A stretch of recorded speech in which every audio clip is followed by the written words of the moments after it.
तीन गंवार देवरानी, दो मॉडर्न जेठानी। वो कहते हैं ना, ज्यादा मासूम होना, नए तौर तरीके की चीजें ना सीखना, आसपास का माहौल और कम पढ़ाई इंसान को गंवार साबित कर देती है। ऐसा ही कुछ सौम्या, आरोही, करिश्मा के साथ होने वाला था। पर क्या वो ऐसी ही रहेंगी या उन तीनों में बदलाव भी आना था, ये तो हमें कहानी के आगे के मोड़ में ही पता चलेगा। उससे पहले हम यशोदा देवी की दो बड़ी बहू आराधना और मिहिका से मिल लेते हैं, जो कि बेहद मॉडर्न मिजाज की थी। मुझको तो दिखता है इसमें कोई सनम, अंगारों का अंबर सा लगता है मेरा स्वामी, टना टन टन टना टन टन टना टन टन। उसे डांस करता हुआ मिहिका कहती है, जेठानी जी लगता है पुष्पा 1 के साथ पुष्पा 2 की भी फैन हो रही हैं। रील बनाना था तो मेरे साथ ही बना लेती। अरे इतना टाइम कहाँ था कि तुझे बुलाती, मेरा मन किया इसलिए अकेले ही नाचने लग गई। सारी जिंदगी तो घर का काम करने में गुजर जाएगी। अब हमें माँ जी से कह देना चाहिए कि हमारे लिए कोई देवरानी ले आए जो घर संभाले। आपने बिल्कुल ठीक कहा जेठानी जी। ए मिहिका, माना कि मैं जेठानी हूँ, लेकिन तू मुझे दीदी बोल। ये जेठानी मुझे बहुत ओल्ड फैशन लगता है। और अब तू भी जेठानी बन जाएगी जब हमारे तीनों देवर शादी करके आ जाएंगे। हाँ, ये तो आपने बिल्कुल ठीक कहा दी। अब सही है ना, ओनली दी। हाँ चल, मुझे अपने डिजाइनर ब्लाउज लेकर आना है। तू भी और स्टाइलिश बनकर रहा कर, समझी?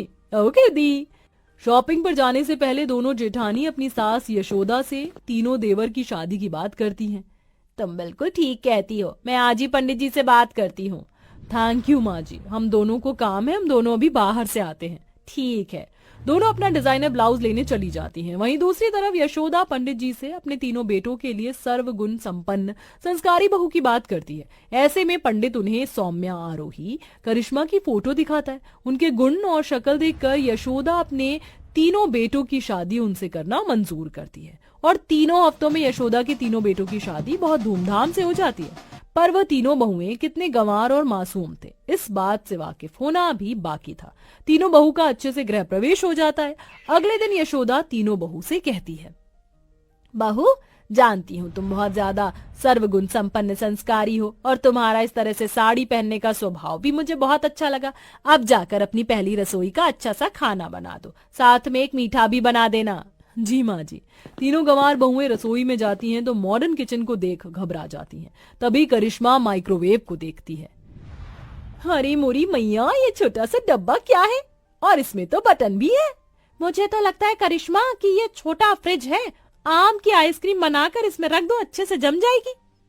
ठीक है, अभी करती हूँ, पर यहाँ पर मिट्टी का चूल्हा नहीं है। लगता है यहाँ पर खड़े होकर चूल्हा बनाना पड़ेगा, तभी खाना बनेगा। बाहर से लकड़ी और मिट्टी लेकर आती हूँ। जब तक आरोही तुम देख लो कौन से मसाले कहाँ रखे और बाहर निकाल कर रख लो, पूरी का आटा लगा लो। करिश्मा बाहर जाकर मिट्टी और छोटी छोटी लकड़ी ले आती है और फिर मॉडर्न किचन की स्लैब पर मिट्टी का चूल्हा बनाने लगती है। वहीं आरोही अपने मुंह पर आटा लगा लेती है। इतने में दोनों जेठानी और सास आ जाती है। तुम तीनों ये क्या कर रही हो? अभी तक खाना बनाना शुरू नहीं किया और ये रसोई में मिट्टी और लकड़ी क्यों ले आई हो? मुझे ऐसा क्यों लग रहा है कि तीनों गंवार हो? मैं ही पूछती हूँ। आरोही, सौम्या, करिश्मा, तुम दोनों क्या कर रही हो? ये मिट्टी क्यों लाई हो बाहर से? माँ जी, मुझे यहाँ पर चूल्हा नहीं दिखा, इसलिए मिट्टी का चूल्हा बना रही हूँ ताकि जल्दी से खाना बना लूं। और ये क्या आरोही, तूने अपने मुंह पर आटा क्यों लगा लिया? आपने ही कहा था पूरी का आटा लगा ले, तो ये पूरी तो बनानी थी इससे, इसलिए मुंह पर लगा ली। अरे पागल, इसका मतलब पूरी का आटा गूंथ ले, इससे पूरी कैसे बनाएंगे हम? इतने में माइक्रोवेव के खराब होने की आवाज आती है। तीनों जेठानी सास डर कर माइक्रोवेव की तरफ देखती हैं और प्लग निकाल देती हैं। सौम्या बहू, ये तुम क्या कर रही हो? माँ जी, मैं आइसक्रीम जमा रही हूँ, पता नहीं इसमें क्या हो गया, पता नहीं कैसा फ्रिज है आपका ये छोटा वाला। ये सुनते ही सास जमीन पर धड़ाम गिर जाती है और आराधना कहती है, बेवकूफ देवरानी, ये कोई छोटा फ्रिज नहीं है, इसे माइक्रोवेव बोलते हैं। आइसक्रीम इसमें जमती है, इस फ्रिज में। ब्लास्ट तो होना ही था। गांव से आई हो तो इतनी गंवार हो क्या? ये भगवान, इन्होंने तो आते ही मेरे माइक्रोवेव को खराब कर दिया। कल ही तो मंगवाया था। एक के सामने इंडक्शन है, उसके बाद भी मिट्टी का चूल्हा बना रही है, दूसरे अपने मुंह पर ही आटा लगा लिया और तीसरी की तो बात ही छोड़ दो। सॉरी माँ जी, हमें माफ कर दीजिए, हमें पता नहीं था कि ये क्या है, फिर भी हम खुद से बनाने लग गए। अरे तो तुम एक बार पूछ भी तो सकती थी, पर तुमने पूछा ही नहीं, ऊपर से गंदगी कर दी। मिहिका, आराधना बहू, तुम दोनों ही इन्हें किचन में बता दो कि फ्रिज कौन सा है, गैस कौन सी है, वरना ना जाने आगे क्या होगा। जी माँ जी। दोनों जेठानी तीनों गंवार देवरानी को किचन की हर एक चीज बता देती हैं, जिसके बाद वो खाना बना लेती हैं। कुछ देर बाद डाइनिंग टेबल पर खाना लग जाता है तो आराधना सौम्या से कहती है, सौम्या जरा रसोई से मेरे लिए 1 ग्लास बटर मिल्क ले आओ, और हाँ, इस बार कोई गंवार हरकत मत करना। जी जी जेठानी जी, ऐसी कोई शिकायत अब आपको नहीं होगी। बटर माने मक्खन, मिल्क माने दूध, यानी मुझे दूध में मक्खन डालकर लाना है। सौम्या रसोई में जाकर दूध में मक्खन डालकर चम्मच से मिलाते हुए आराधना के पास चली जाती है कि तभी, सौम्या, ये तुम इसमें क्या मिला रही हो? जेठानी जी, इस बार मैंने कोई गलती नहीं की है, जैसा आपने बोला था मैंने वैसा ही किया है। दूध में मक्खन डाल के ला रही हूँ, मिलाऊंगी नहीं तो कैसे मिलेगा? ये सुन खाना खाती हुई मिहिका कुर्सी से गिर पड़ती। दी, इसने क्या बोला? दूध में मक्खन? वही तो सौम्या, तुम पागल हो क्या? मैंने तुमसे छाछ मंगवाई थी, उसे बोलते हैं बटर मिल्क। सच में तुम एक नंबर की गंवार हो। देखो तो मुझे क्या लेकर दे रही हो। देवर जी को अफसोस नहीं होता क्या इनकी ऐसी हरकतों पर? आप इन तीनों को लेकर आई थी ना, हमने सोचा था कि ये हमारा काम में हाथ बटाएंगी, पर ये तो और काम बिगाड़ रही हैं। हाँ माँ जी। दोनों जेठानी की बातों से सौम्या की आंखों में आंसू आ जाते हैं। अब मैं क्या बोलूं, बहू जो पंडित था उसने यही बोला था कि सर्वगुण संपन्न है, पर मुझे लग रहा है उसने हमारा काट दिया। सॉरी माँ जी। जेठानी जी, मुझे नहीं पता था छाछ को बटर मिल्क बोलते हैं।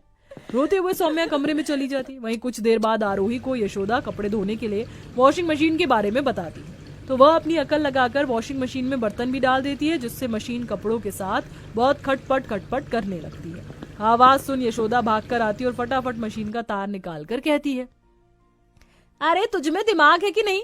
वॉशिंग मशीन में बर्तन कौन धोता है? ये कपड़े धोने के लिए होती है, ना कि बर्तन। सॉरी माँ जी, माफ कर दीजिए। वो क्या है ना, कभी वॉशिंग मशीन चलाई नहीं है, और आपने ही कहा था इसमें कपड़े धुलते हैं, तो मुझे लगा बर्तन भी धो सकते हैं, इसलिए मैंने ऐसा कर दिया। कल का नुकसान करके चैन नहीं पड़ा, वॉशिंग मशीन को भी खराब कर दिया। जा यहाँ से तू। लगता है मैं ही पागल थी जो तुम्हें इस घर में ले आई। यशोदा गुस्से के मारे अपने कमरे में आराम करने चली जाती है, तो वहीं करिश्मा अपने वॉशरूम के टॉयलेट सीट के बटन को बार बार दबा के खुश हो रही थी। तभी मिहिका उसे ढूंढते हुए वॉशरूम के अंदर चली जाती है। ओ माय गॉड, करिश्मा, ये तुम क्या कर रही हो? इसलिए इतनी देर से वॉशरूम में पानी कम आ रहा था। तुम बार बार फ्लश क्यों दबा रही हो? जेठानी जी, मुझे नहीं पता था कि हमारे घर में नहाने वाले कमरे में गेम लगा रखी है। ये गेम मुझे बहुत पसंद है। जब भी मैं बटन दबाती हूँ तो जोर से पानी आता है, फिर चला जाता है। फिर उस पानी को बुलाने के लिए मैंने बार बार बटन दबा दिया। बहुत मजा आ रहा है। ऐसे गेम तो मैंने कभी नहीं खेला। छी, तुम पागल हो क्या? तीनों की तीनों ऐसी हो। ये टॉयलेट सीट है, बदबू के मारे मेरे यहाँ ये टॉयलेट सीट है, बदबू के मारे मेरे से यहाँ रुका नहीं जा रहा, और तुम खेल रही हो। वाओ। मिहिका उसकी यह हरकत सास को बता देती है। दोनों मॉडर्न जेठानी और सास को तीनों गवार बहू की हरकत से नाक में दम हो जाता है। वो तीनों की तीनों गवार बहू के पास आती है। इतने में वह घर की सफाई करते करते लैपटॉप को धो देती है, तो दूसरी वैक्यूम क्लीनर को कंट्रोल नहीं कर पाती, जिससे आराधना सामने आती है और उसके चेहरे से वैक्यूम क्लीनर चिपक जाता है। अरे कोई बचाओ मुझे, माँ जी, मुझे बचाओ इन गवारों से। क्या करे अब? हे भगवान, जल्दी से वैक्यूम क्लीनर बंद कर। मिहिका वैक्यूम क्लीनर बंद करती है। तब जाकर आराधना वैक्यूम क्लीनर से अलग होती है, और इस बार सास तीनों को लाइन में खड़ा कर देती है। मुझे नहीं पता था तुम तीनों इतनी गवार होगी। हद कर दी आज तो तुमने। पता नहीं बड़ी बहू के साथ क्या कर देते। संस्कारी आ जाए, पर तुम संस्कारी से ज्यादा गवार निकली। जो काम बोलो सब उल्टा पुल्टा कर देती हो।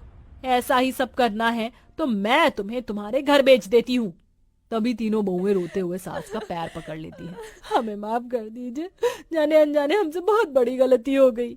हम गांव से आए इसलिए शहर की चीजों को नहीं जानते, लेकिन आप हमें बता देते, या आप बता दोगे तो हम ऐसी गलती दोबारा नहीं करेंगे। हमें एक मौका दे दीजिए। माँ जी, गलती तो हमसे भी हुई है। हमें ही इन्हें इनकी पहली गलती पर समझा देना चाहिए था, क्योंकि ये तो यहाँ पर कभी रही ही नहीं है। हाँ माँ जी, सही कहा तुम दोनों ने। तुम दोनों की जिम्मेदारी है इन्हें थोड़ा अपनी तरह बनाओ और घर की मॉडर्न चीजों के बारे में भी सिखाओ। जी माँ जी।